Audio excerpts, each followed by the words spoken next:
is a scholar educator. He has 15 years of experience teaching at both high school and college levels, and he has a PhD in English from UT Austin, where he worked as a project leader in digital writing and research lab for 4 years, developing units and lesson plans around a variety of digital tools. So he's going to give us a little deeper dive and some examples of some things that we can do with Hypothesis. And we have created a Canvas site and added you to that as students so that we can do some hands-on work today as Jeremy works with us. So Jeremy, with that said, I'll let you take it away. Thanks for the formal bio intro there. You're welcome. Great to see everybody. Great to be here with folks in the School of Education there at UVA. I grew up upstate over in Maryland, so I'm familiar with the area. Hope you're all doing well these crazy days. My colleague Erin Barker should have joined us. She helps run our pilot program. So if UVA Curry moves forward with the pilot, then she'll be a resource for you guys, not just technically. Everybody on my team has a background as an educator, which I'm really proud of. So we're really, we value pedagogy. We're passionate about education and can talk the technical aspects of Hypothesis, but as well as pedagogical applications. So of course, a big shout out to Lysandra there, who's been using Hypothesis at... I was just going to interrupt you and say, you guys and your team have been so responsive and so helpful when I don't even know how I stumbled on it, but I've been sort of clunking along with it.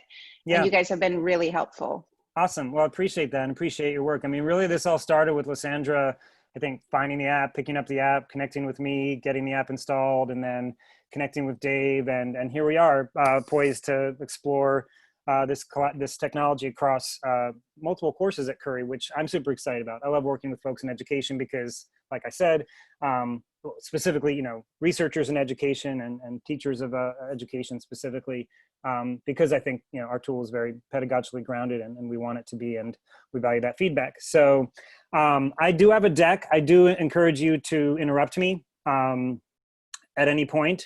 Probably since you are education professors, a lot of it will be sort of duh to you. So I'll move quickly through it and get to the hands-on portion. It sounds like you guys are members of the Canvas course, so we'll be doing a hands-on activity there. There will be prizes for your participation in the hands-on activity. So that's something to look forward to. This deck does have some links in it that might be useful to you moving forward. I'll also be sharing them with Dave, and they'll be available on our website, but you can grab this deck through the bit.ly link at the bottom, Curry Hype. And like I said, there's some sort of tutorials about how to get started in Canvas and some general tutorials about annotating with students in the classroom. But without further ado, let's advance here. So annotation is not a new technology, as I'm sure you know. I used to hand this poem out when I taught high school English and college English. It's a poem by Billy Collins called Marginalia. And well before I started using digital tools in the classroom, I just knew annotation had been a really important part of my sort of academic career, both from, really from middle school on. There were texts that I, remember teaching when I taught, I might have read them in high school, read them again in college, and then eventually taught them. So I had really layers of annotation across these texts. It was so important to me as a student and then eventually as a teacher that I would hand this out along with the syllabus every term to really try to inspire this practice in my students. Collins writes, "We have all seized the white perimeter as our own and reached for a pen, if only to show we did not just laze in an armchair turning pages, we pressed a thought into the wayside, planted an impression along the verge." Again, you guys probably recognize all kinds of learning philosophies here, active, social or active learning here. So this is not anything radically new. And it's been done for centuries, since probably before the invention of the book itself, to sort of add context to the text that we're reading, to focus our thinking, and to add our own thoughts, as Billy Collins says, into the wayside. We lose this ability to write in the margins, though, when we deliver readings online, largely. Though we're just looking at a PDF that doesn't have that kind of functionality. So we lose this critical practice. And then you guys can tell me more about the research here. I'm going to make all kinds of claims about education research that you guys can tell me I'm wrong about. But my understanding is that, students reading online aren't retaining as much and not engaging as much. So they critically need that age-old practice of annotation, and they need it in this new digital context. I think it's really important for the sort of new literacy practices that we might develop online. Since you guys are all education professors, do you dispute anything I've said so far, or is it from an armchair perspective reasonably valid?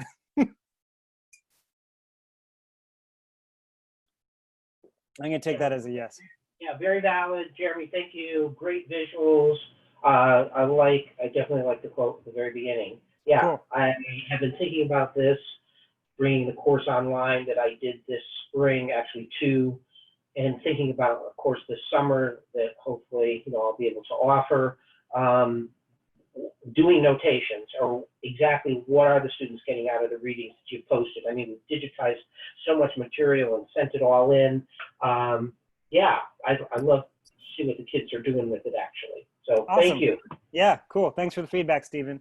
And please do interrupt and offer, I don't want to lecture at you, especially since you guys are the professors. Annotation can look a little different online. We bring back the margin as a place to take notes, but a lot more can happen. And really one of the most important things that can happen, I think, is these different channels of annotation, right? You can still have that marginal layer of private notes, but you can also have a public layer. This isn't true in the Canvas integration, but actually the Washington Post recently adopted Hypothesis for annotation of primary source documents from the news. So if you Google Washington Post, Obama endorsement of Biden, I think that's what they launched with. And you can see what they have are, professional journalists breaking down Obama's statements about the endorsement, and so they'll be using Hypothesis in that context. And then there are these smaller groups that you can have, both among colleagues. If you're researching, you have similar research interests with your colleagues at UVA or across other universities, you can use Hypothesis in small private groups to break down the latest research in your area of specialization. Please use the chat. My colleague Erin is here. I will say she's like maybe a week and a half into the job, so she may not have an answer to everything yet, but she'll be there and can maybe help surface, and I know Dave can help surface questions and comments and everything from the chat. Again, I don't want to lecture at education professors. This is just what I've taken from feedback from students and teachers in terms of some of the top level takeaways about using this kind of technology in the classroom. And the first one is not that radical, right? It makes reading active. I mean, I believe the sort of idea of active learning is sort of a sort of truism at this point, that we want students to be not just passive learners, but active learners. Obviously, this is a way to do that. It always has been, annotation has. One of the neat things, though, about what it means to be active online that I think this screenshot kind of unintentionally shows is like, what is active learning, right? So, writing in the margins was active learning to me when I taught English. But now it could be bringing in images and video and even like memes and things like that as part of showing your engagement and sort of, being critical and engaged with the reading. So that's another feature. This was actually a really cool assignment where the teacher, I think, sort of basically got bored and creative with having students just annotate the literature for the course with the usual kind of close reading textual practices. And he said, all right, with this poem, everybody just find a line and annotate it with an image. And it ended up being a really fascinating exploration of how the students chose images, how they connected images to text. I mean, this one was a meme, but there were other ones that were like classical paintings that sort of had ideas about love in them. All kinds of different approaches that were, I'm sure made for a very interesting class conversation that ensued. This one is really important to me, and I think kind of new. I will say that when I love that Billy Collins poem, I'd hand it out, like I said, on the first day of class. And then I would grade my students 5 weeks later on a 5-page paper, assuming that they annotated, assuming that they annotated well, assuming that they knew what they were doing, assuming that they harvested those annotations in a meaningful way and brought them into their writing. But I essentially graded a final product on a process that I never had any insight into. And that's one of the really cool things. And I think you sort of said this, Stephen, right? To see how the students are engaging. I mean, first of all, to see that they've done it, right? This is a kind of reading compliance thing where you can see that they've done some work, and that's nice to know. But also you can see how they've done it. Where are they confused? Where are they excited? And so that visibility into that process, I think, is very, very powerful. And I think that's one of the major sort of takeaways. And this is from Linda Parsons, actually. She's a professor of education at Ohio State. Don't know if anybody knows her from the education circles. And then finally, again, this is also not something particularly new, but it is new for annotation. You know, it's normally a private act, right? Actually, people have shared annotations for centuries. I don't know if you know that, but like people would, you know, annotate a book and then pass it on, specifically thinking that their annotations would be read by somebody else. So there's a history in the history of the book of, and actually a lot of people at UVA have studied this in the you know, bibliography department. But this idea of making reading social, maybe it's kind of new for reading, but obviously as education professors, this idea of social learning, we learn in a social context, is not particularly new. But I think reading socially is a little new for us. And I will say, as an old school English professor, despite my youthful appearance, you know, I still want kids to take home a novel and fall in love with a novel curled up on, you know, on a couch and still have that independent experience. But there's something incredibly powerful to also have a shared social reading experience. And by far the number one thing that students say to us in feedback semester by semester is, I learned from my peers. That's the major takeaway for them. It's incredibly powerful for them to see how others are annotating. One of the interesting data points that I've been looking at in current courses, and Lysandra, we could look at this with your courses too. I can share some prototype dashboards for you. But I've been looking at these dashboards and seeing how students and teachers are interacting. And one of the major takeaways, well, two major takeaways. One, this isn't always the case, and I'm not trying to make more work for you, but once in a while, quite often, you'll see, wow, that professor is engaged with their students. That professor is replying a ton to student annotations. That professor is creating a bunch of annotations. They are there. They are present in the text with their students. That's cool. The other thing is just the number of the data around students replying to each other, creating annotations and replying to each other. And the really, really interesting data point that I've been fascinated with lately is how often is a question asked and how often is an answer supplied? So we can see, for example, this is sort of a guess, pretend, you know, Lysandra had like 72 questions in her spring 2020 course with Hypothesis. And quite often you'll see there were 120 answers, right? So we're seeing students ask questions, we're seeing students reply to each other, offer answers. That social experience is a really powerful one. I'm going to just demo the thing live, so I'm going to skip through these slides. This slide does have some general purpose annotation guides. I'm particularly proud of the first one. We don't want to guide you pedagogically, especially as education professors. I mean, really any discipline, any level of discipline, any time in the semester might warrant a different type of annotation exercise.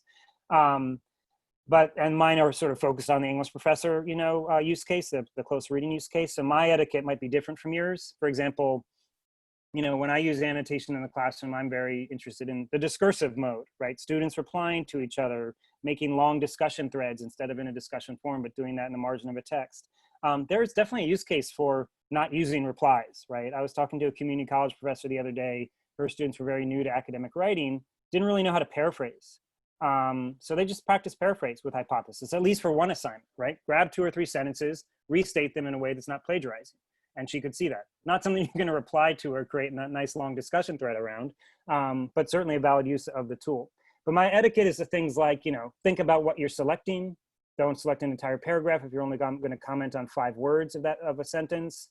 If somebody's already made an annotation, consider replying instead of, you know, annotating over them, because I try to encourage that discursive mode. Anyway, these are some general purpose resources for you. Let's go ahead and hop into the Canvas course and see what it looks like there. And these are some Canvas resources. So I'll hop out of this. You guys still see, now you guys seeing my Canvas course? Yeah, we can see it, Jeremy. Great, thanks. That's Aaron. Yikes, I'm trying to make, well, I'll just leave it. I'll stop for a second and just check the chat and see if there's anything we need to address before I jump into the Aaron's part of on it. Aaron's knocking the questions out. All right, great. Cool. Well, I'll leave it at that though. Aaron, if there's anything that you want help answering, let me know. And there is one question from Anne about, okay, Aaron's on it there too, so we'll just continue. Well, I'll address this one because I think one of the major issues, and Aaron may cover it in the chat too, one of the major issues, and I'll demo this in a second, is like, where are my texts now? How do I get them into a format that can work with Hypothesis? And there are some limitations there, right? And we're expanding the sort of real estate of types of text that we can work on. But generally, you know, it's either a public web page with a URL, a web article, or a PDF. And that PDF can be in two places, either a Google Drive account or a Canvas files, in your Canvas files for the course. So what this means is, if it's a library resource, it would have to be downloaded and uploaded to those locations. I've had, because I've used it in online only classes, and for some reason, when I upload the PDF to Canvas and then do it, I have a higher percentage of people that have issues with it. And because UVA doesn't give faculty Gmail, I ended up having it like in my private Gmail drive or Google Drive, and then I link that and I have better accessibility. I've still had, and I think the students that are still had trouble last semester were all in like China or other countries where it was their system locking them out, not the integration. But for some reason, when I upload a PDF to Canvas and try to do it that way, I have more people that can't. And it's not everybody, so I don't understand. Well, usually when it's not everybody, it's not our fault. That's kind of what I've thought, but I've had fewer, but then I couldn't figure out why it would be either way. Yeah, the Canvas pathway should be the easiest. That's what I thought, let's circle back to this. I know that Dave just did a new install of it. I don't know if that'll help, or I think you did, Dave, right? You just added a new version. I did, and it's working. Okay. And by the way, we should, Dave, just sidebar, we should delete previous installs so that we can just have the one. Should be good. Let me, while we're here, I will verify that, but that should be the case, that there's only one. It won't mess with your work. Will that change if it's already in, if I've already put it in with my own key and all the whatever thing into my Canvas sites? Will that change if Dave has it integrated? We are going to delete we're going to delete the installation you did and put a new installation in there, and all your stuff will be intact. It won't affect But that. I won't have to go find, because that's the, I No, can never find where I put the key. He's going to do it at a higher level so that folks excellent. Here can have it and stuff like that. Wonderful. But basically, wonderful. The workflow for the library resources for now is to download the PDF and then upload it to Canvas or Google Drive. It's not a step that we love to make you do. And we are working with EBSCO and ProQuest and those folks to create direct pathways, and actually, other folks like VitalSource to create direct pathways to textbooks. But for now, think of it as public URL or PDF, and the PDF needs to be moved into Canvas, and I'll show you that in a second. So here we are in a course. This is the hands-on portion. I've uploaded a couple readings here, and there are some resources. So those same resources are down here. You should have access to this course. And I'm going to open up Billy Collins's poem here in this context. Oh no. Oh no.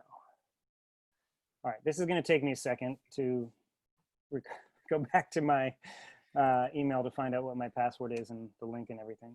And it'll be your email. Let me send you the link. Give me 1 second. I'll send you the link. I actually remember my password. I just need the link. Give me 1 second and I'll get it. I've been working hard for you all night to create this course, and then I got logged out.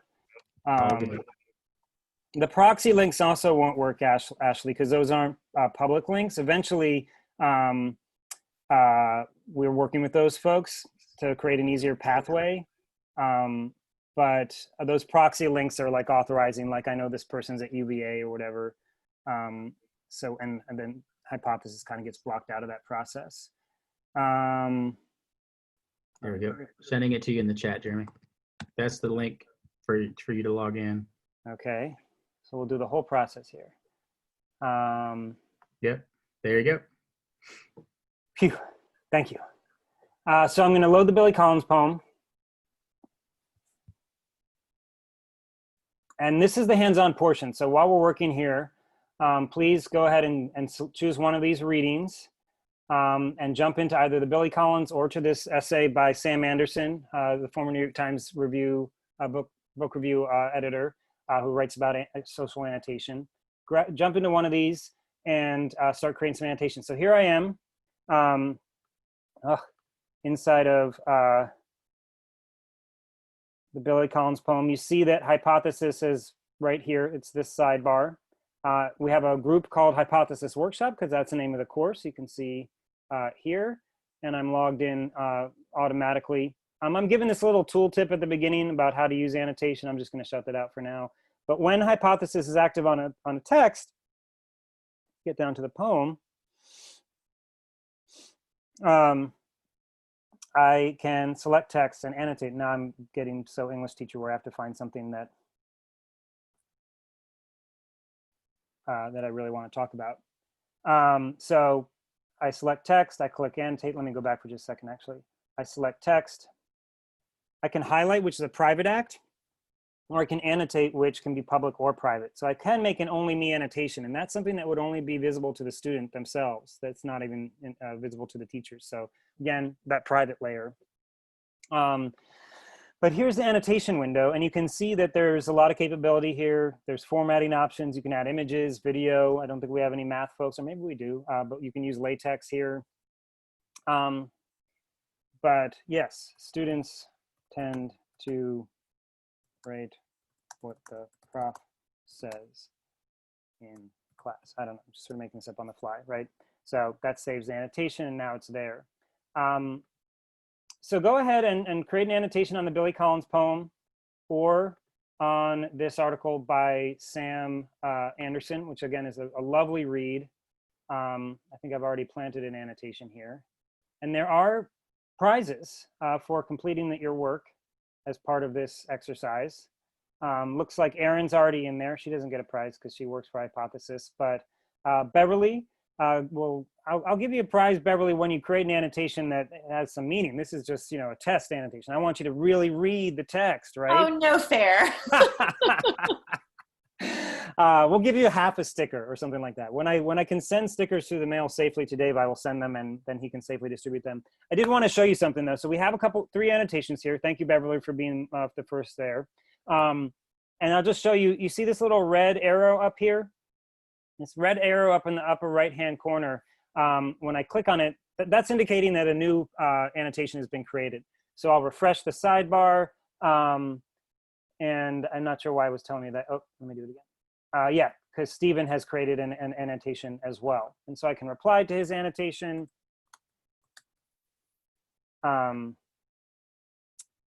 Melissa, in what way are you having trouble seeing the whole text? Is it sort of covering it up, the sidebar? Yeah. Or something? Yeah, it was a sidebar. All right, on this one or the other one? On this, the other one. Okay, so there's a couple things to do about the sidebar. For one, this opened up within the Canvas window. I still see my Canvas navigation. In the other one, I didn't. This is opening up in a new tab. So there's an option when you're creating an assignment or a module item to say, open this in a new tab. That will give more real estate to the underlying text and to the annotation pane. So that's what I've done here, but it's still covering it for you, it sounds like, Melissa, even especially sort of up here. So there's a couple other things I can do. I can also just resize this by dragging it like so, and then it's smaller. And it looks like we have, oh, look at all these people getting stickers. Julia gets a sticker, Ashley gets a sticker, Bernadette gets a sticker, Dave will get a sticker. Yeah, great stuff. And then I see new annotations coming in. Let's try to get some replies to your classmates, guys. The discursive is important, right? Being able to, build off each other's ideas. That's an important part of academic experience. So more than just top level able to see it at all. Not able to see it at all? Well, on my Canvas page, it says it's on another reload for another page. Yeah. And then it came up, but then when I tried to annotate it, the whole page, just page not found. What okay, well, no, now I just refreshed it. Never mind, it's there. Oh, okay. I don't know. So this is great stuff. You guys are all annotating. I love it. If I feel like this is covering up, let me just show you how to go in and edit this. How do I go in? So say I feel like, okay, actually I want this to open in a new tab because we're having this issue. I'm not actually going to do it right now because I don't want to mess up the activity. But it's great to see folks annotating. If you can add an image to an annotation, I'll include a coffee mug in the care package that we send to UVA. You add an image by the image URL. So you'd have to right click or control click on an image you find online.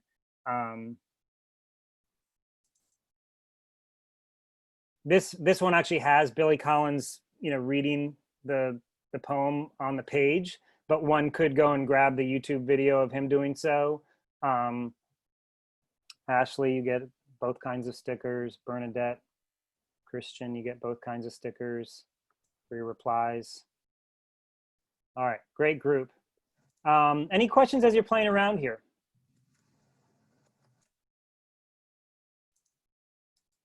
Can you walk us through how to add an image again? I think I missed that part. Yes, I did not show you that specifically. So monks, I'm gonna Google Scribble monks and get an image.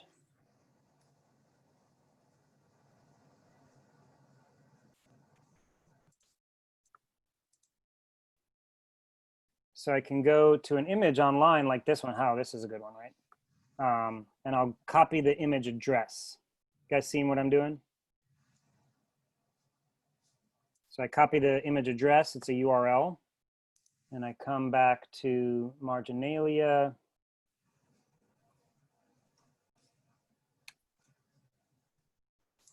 And I come here, select the text, annotate. This little guy is the image addition, and it's asking me for a URL. This is called Markdown, this language that we're writing in. You kind of can just ignore it, but I drop the image, the link in there, and then post, and boom, there it is. You can also grab a video. Suppose this is a safe thing to Google, Scribble monks. It's not going to be something inappropriate. That does not look like Scribble monks. Oh, this must be some like or how about monks scene? Here we go. That looks good. So I'm going to grab this. Thanks. Come back. Reply to my own annotation. And for a YouTube video, I can just drop it in. Click post.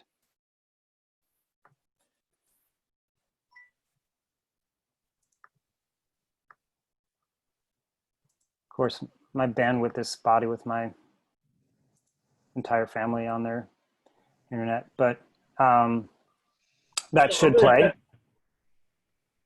I ask a question while you're doing this? Okay, so I'm watching your screen, watching what you're doing, and I'm seeing you drop in the video and the image. You're dropping it in the sidebar as a response to one of the students. Is that correct? It's not going. Yeah. Is it going to? I see. So yeah, this all. Sorry, can you say it again? Or it sounds like Aaron says you got it. All of these are shared to the group. Everything we're seeing here is, everybody sees it, unless you create an only me annotation. And yeah, go ahead.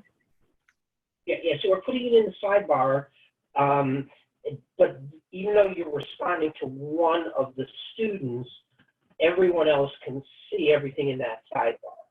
Yep. Is what you're saying. There's right now there's no concept of like a direct feedback to an individual student from you that the other students don't see. However, that is a nice transition to something else I wanted to show you. If I can get back there. Did I do this correctly? Okay, I didn't do this correctly. I do this and it's not working. What are you trying to do, Beverly? Put in an image. Or just reply to an image to anything. I've put it in a new comment and a reply, and it hasn't worked. Are you clicking the image piece in the sidebar like I think this so. guy? Hold you on. click here. The little, yeah.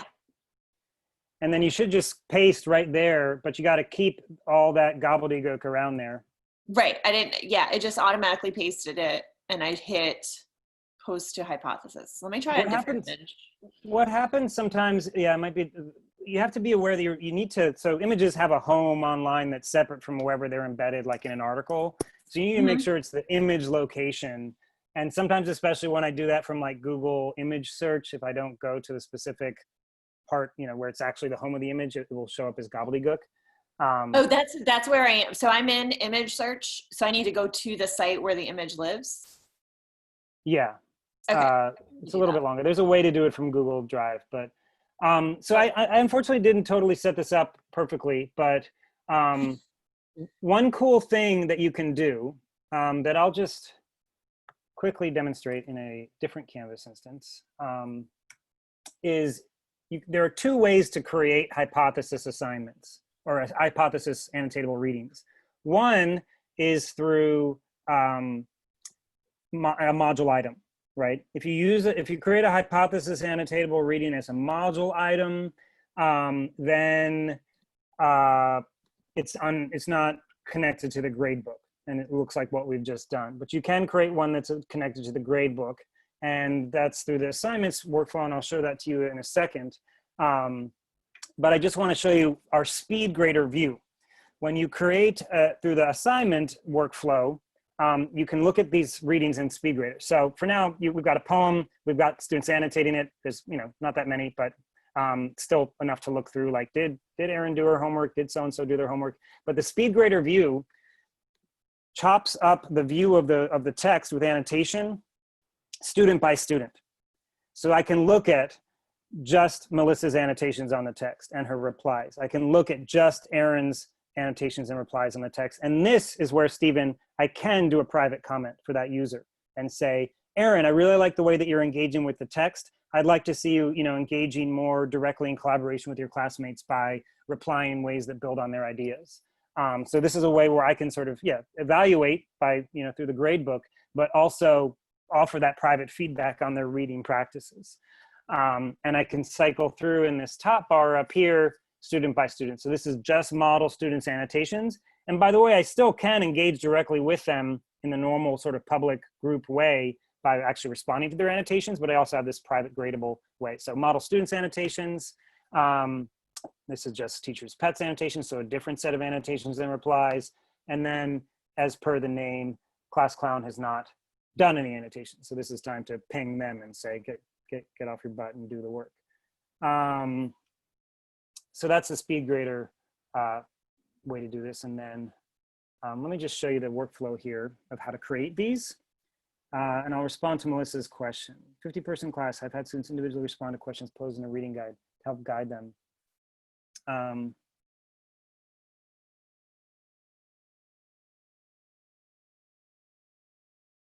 think that's the scenario we had talked about earlier, Jeremy, with the setting up the groups versus assigning them to individual people. Isn't that a feature that's coming? Yeah, we're going to be syncing with a Canvas sections feature quite soon that I can speak to more. But for now, the basic integration is one. Go ahead. I was also imagining it wouldn't necessarily have to be submitted as a hypothesis assignment maybe, but that would be a tool that they could use to then come up with their shared answers as a group to a reading guide. Yeah.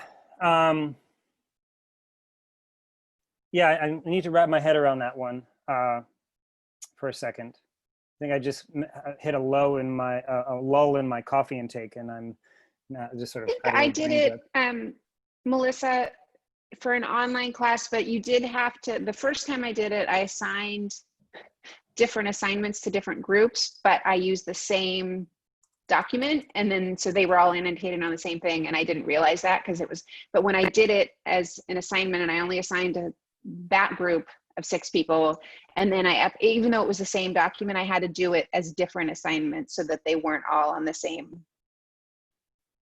PDF. But it did work, and it actually worked either way, but mine weren't 50. But for like 20 that had been engaging with only those people, when they then kind of had been engaging across the semester on the same topic, and then when they all were talking, it was really neat to see those. I mean, and it was only 20, because I think over that it gets just too many if they're really engaged. But you can do it as a separate assignment. It's just a little bit more work on your end in terms of uploading a different document. Yeah, Okay, so we have a I could totally, the reason I'm here is to try to figure out all the little glitches I'm doing wrong.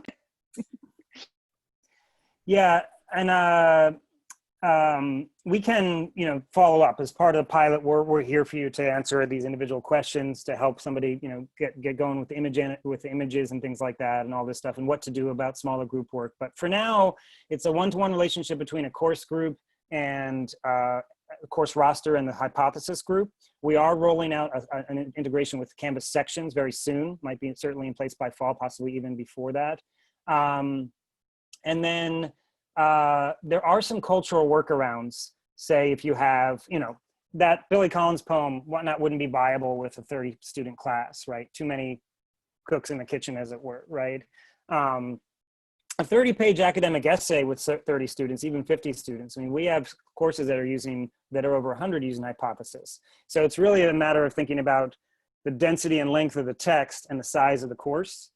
Because I do think, especially with guidance, 30 students could all annotate the same document if it's meaty and long enough. But certainly 30 students on a Shakespeare sonnet would be way too much. And the sections will come along soon to work with that, but there's also ways to work around that culturally. Do I have different students read different sonnets? Some, students 1 through 10, annotating sonnets 1 through 5, or do I create multiple versions of an article and then assign them groups?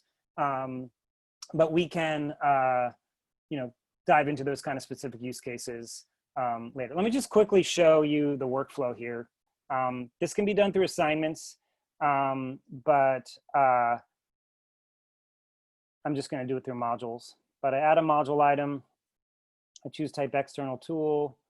As you can see here, Dave has already put hypothesis in for me, so I can click hypothesis.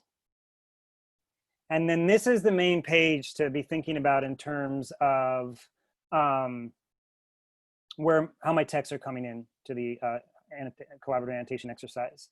I can either grab a public URL, as I did with that Billy Collins poem, or a PDF from Canvas. I don't have any PDFs in my Canvas course, so I'd have to upload one right now, but oh no, sorry, I have to authorize. I think I actually do. So I do this one-time authorization since I'm new to this system. And actually I do have a reading there, right? In my Canvas repository. So I'll do that. Here's where I tell it to load in a new tab so that I can get more real estate for annotation and text. And I'll give it a title. And I add the item, publish it, and now I can open it and my students can. And you guys are my students, so you now have access to this reading. It's a blog that I wrote.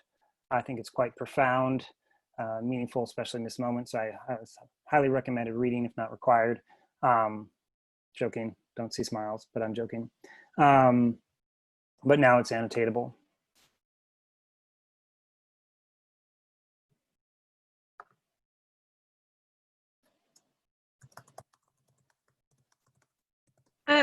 Dave, will you be cleaning? So if I try to do that same thing, I have 3 versions of Hypothesis available to me to upload because I probably used 3 different versions because I was trying to figure things out.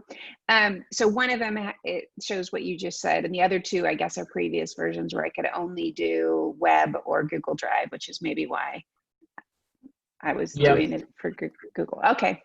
Let me, I was just checking your account to see if there were multiple integrated. What class were you in?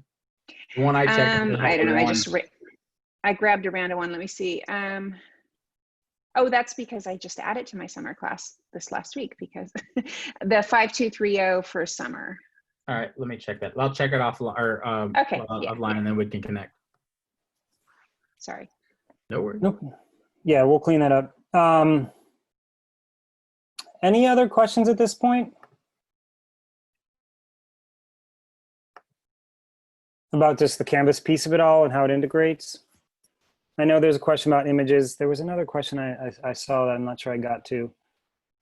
If we add it via modules, at that point, it's not connected to the assignment. Not directly. I mean, of course you can. I don't know what you were going to say, Beverly. It didn't come through on my end, but perhaps. I was trying the image again, and that's Oh, I what thought you keeps might be happening. I just keep commenting now. trying. Are you using different image? Are you trying a couple different image URLs? I have, yeah. Oh, how weird, because I Um, got an image on that one to work. Yeah, I'm as a sure comment. it's something bizarre I'm missing, but we'll figure it we'll out. figure that out later. I don't want to stop everyone. Just trying to For see the if I want to embed it as a discussion, but I want it to come up in the speed grader, that like I ended up having it and it shows up in my grade book as both a discussion with uncredit and a speed. Is there an easier way? Yeah, I don't know why you need to go through discussion. The workflow for an assignment is as follows. No, then I ended up adding the assignment into the discussion thread because they were so used to. It's probably my backwards thinking. I would just, I don't know. I mean, I don't know why it needs to be in discussion. I would just do it here, and you can add it like, this is a gradable annotatable reading, right? If I go through assignments. And then add it to the module, because I used to not use modules, which is why I had to do it that way. Never mind. Yeah. But I can add an assignment. One key piece that I haven't mentioned yet is in terms of PDFs. I'm sure as scholars you're aware of how some PDFs are just images really, and you try to copy text and you can't even grab anything with your cursor. Everybody looks very young on this call, so I'm sure you don't have this experience, but like maybe there's a 30-year-old copy of a book that you have in a PDF format. That is not going to have optical characters on top of it that can be selected, right? And so that won't work with Hypothesis in terms of that grounded selection of text for comment. So what you need to do is have that OCR'd. That's the term in the industry, right? Get optical characters on top of it. I can help with that. My team can help with that. Aaron can help with that. But in general, it's a matter of just running it through some software very quickly and getting a kind of new version of that PDF that has those characters that are selectable. Most modern PDFs downloaded from a JSTOR or something like that are going to have the optical characters on top of them. So I actually have a question about what you're saying now. So what if I wanted to annotate, like, let's say a graph within a PDF? Since that's an image, is that not doable? Can you draw a circle? Can you? You could, I mean, the hack there would be to grab like the caption or whatever it's called, like the figure description. Right. Yeah. Okay, but it needs to be text. It needs to be selectable. Yeah. Okay, got it. Of course, you can also create something called a page note. And so this is how you create a page note. It's a note that's not attached to anything. I think the hack to grab the like a caption is better. But if I want to make a general statement about this page, I can do that here somehow. The assignment workflow, you just go down here, external tool again, find, and hypothesis is here, and you have the same choices. And of course, you decide how you want it to be graded. The peer review use case, Christian, is an interesting one. You would just have to upload it as a PDF, correct?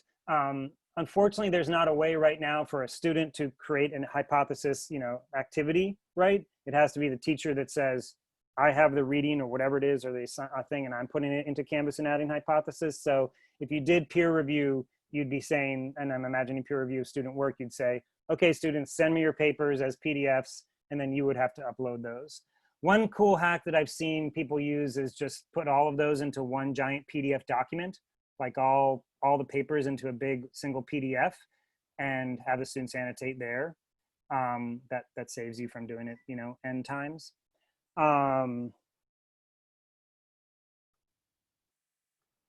But I think that at this point, I may just want, there's a couple more little things in here about how to use it. I'll just go through quickly with them, and then we can have a few minutes of Q&A or conversation about where you want to go with this. But I think it's really important at this moment right now, especially to think about this. Obviously, I'm an English professor. Close reading is my thing. But I get feedback from a lot of professors that really the value here, as much as the reading and literacy piece, is the community piece, especially in this time when more stuff is going online. This is a really authentic social way to engage with other people, right? There's text where our conversations are grounded, our replies to other people are grounded in a thread, and it's a deep and social way to interact online. you can just annotate yourself. There's a use case for, there's a use case for just turning annotation on and seeing what students do. Obviously, if it's more directed, I think you're going to get more out of it, but you can just enable this. In some use cases, I don't know that this will be true for you guys in this program, in your program, but certainly lower level of education, like middle school, we'll see teachers that kind of just act as the guide and do the annotations to kind of gloss things for their students.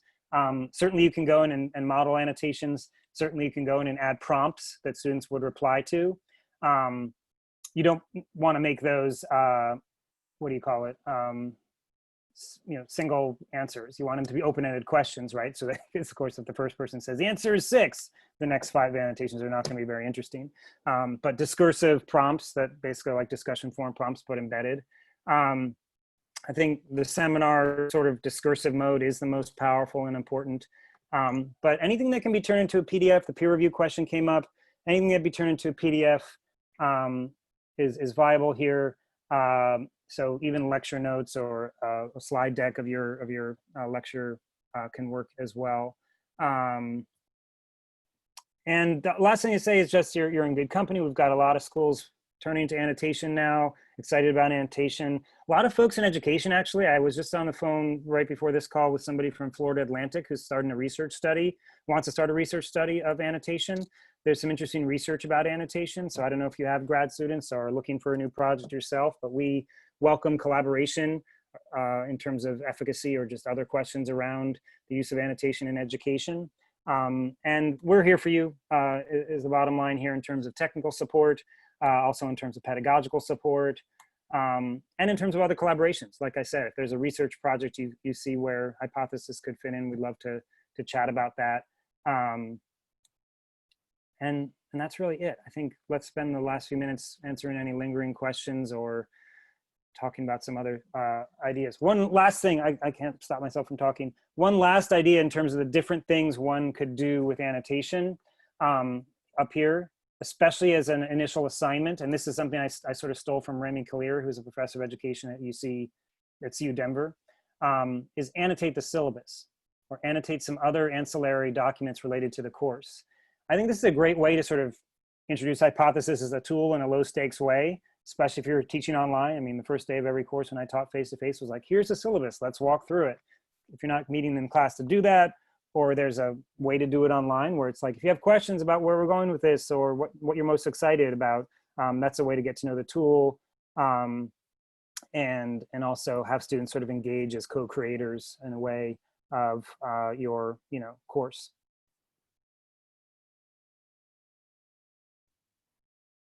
Stephen, it's going to be there for you in the workflows that I showed. So Dave will add it to your course, it may already be there, and you can just go through the workflows and assignments or in module items and pick Hypothesis and go through the process of what we were showing today. So you don't have to go through the adding of the tool process that Lysandra has for a couple semesters. Dave's now going to take that burden from you. Yeah, I have that, Stephen. It's added, and one of the things I've been doing during this is taking notes about some handouts that we're going to be developing, and one of those will be how you can add it in through the modules and the assignments in your course. But You'll be really happy they're doing that. Because my only complaint to this point has been that every course I had to add it in separately and I'd lose the secret key or whatever those terms were. And anyway, it's awesome. Yep, now it's added in at the admin level, so you won't have to do that.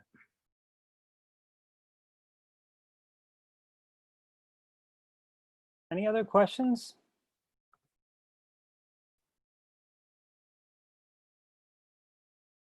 Any other use cases that anybody would like clarification on? I have one question just to clarify. I know we kind of talked about this earlier, but it sounded like, Jeremy, you were saying that right now we can't use it in the group spaces, but that functionality is coming. Is that accurate? It's accurate with a little bit of an asterisk. So there's a lot of different terminologies. It's going to work with Canvas sections. So you can create sections as a teacher or as an administrator in Canvas. And the first version of our lowercase g grouping will be through sections in Canvas. Groups in Canvas, and Dave, you might pay attention here, groups in Canvas actually doesn't, the capital G groups in Canvas doesn't allow external tools to play with it. This is a ticket that we push people like Dave to go and then comment on the Instructure website and say, how can you like disallow an external tool to leverage the grouping feature of Canvas, because it's an obvious way that, you know, as you're bringing up here, that we should be able to integrate, but there's actually no way for us to do that. So we're solving the problem of big classes wanting smaller groups, but we're doing that through Canvas sections first, and that's coming soon. There's some cultural workarounds that if you reach out to me directly or Aaron, we can talk about how to still do small group work with a little bit more of an effort on your part. But yes, we don't currently work with groups. And when we do kind of work with a grouping mechanism, it's going to be with the Canvas sections feature. Okay, that's helpful. Thank you. And I think there are some workarounds now that are viable. Any other questions?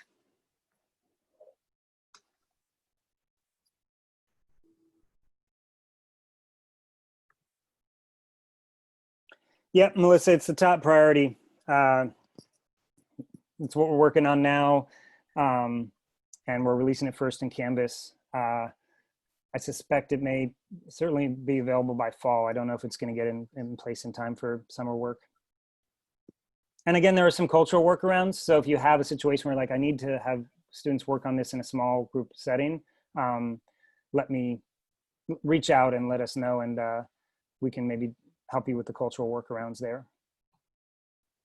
One thing that came up in a call I just had with the FAU folks was this idea. I don't know, again, what levels you're teaching at, but like, what if, you know, I say, Stephen and Melissa, you read this academic article and annotate it for everybody. Aaron and Wendy, you read a separate academic article and annotate it for everybody. That I was saying to the professor at FAU, that would allow me to kind of sneak more reading into the course on some level, which I know is mean. But also, you know, sneak more articles in different ways that, you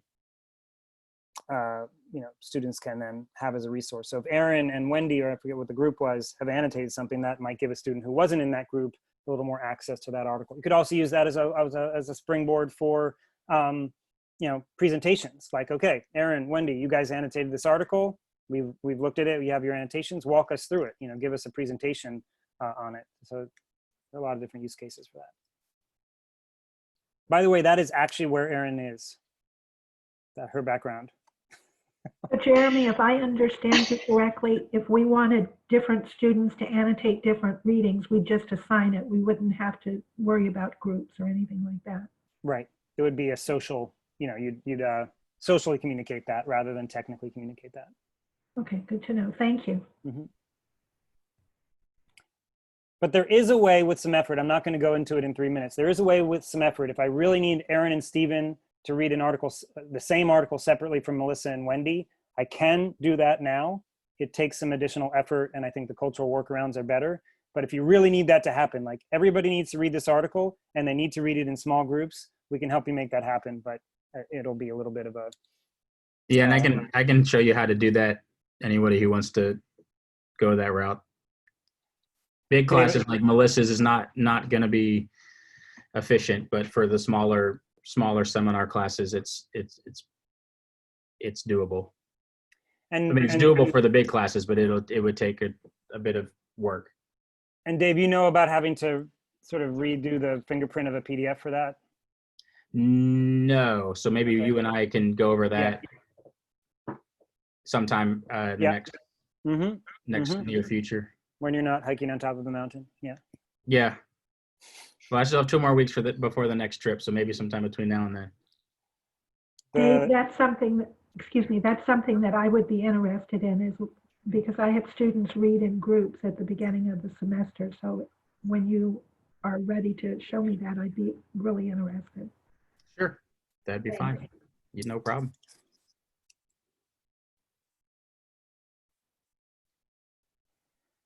Cool. All right. Well, I was gonna say that's about all the time we've allotted for this. I'd like to thank Jeremy for coming in and presenting, and for his work and preparing that. like he had mentioned, the integration is set up in Canvas now for you all to start using and adding into your courses via modules and assignments. And if you all would like to reach out to me, let me text out my, chat out my email in case you don't have it. I know I've emailed with a number of you all in the past, but there's eds2f@virginia.edu, and I'll be meeting with Jeremy and be in regular communication with him as we move forward. So if you can want to do anything, feel free to reach out to me and we'll set up a time to go over some stuff. And thank you all for attending. Hope you have a great rest of your day. Thank you. Thanks, everybody. Be in touch. Thank you. Yeah. Thanks. Thank you. Thank you.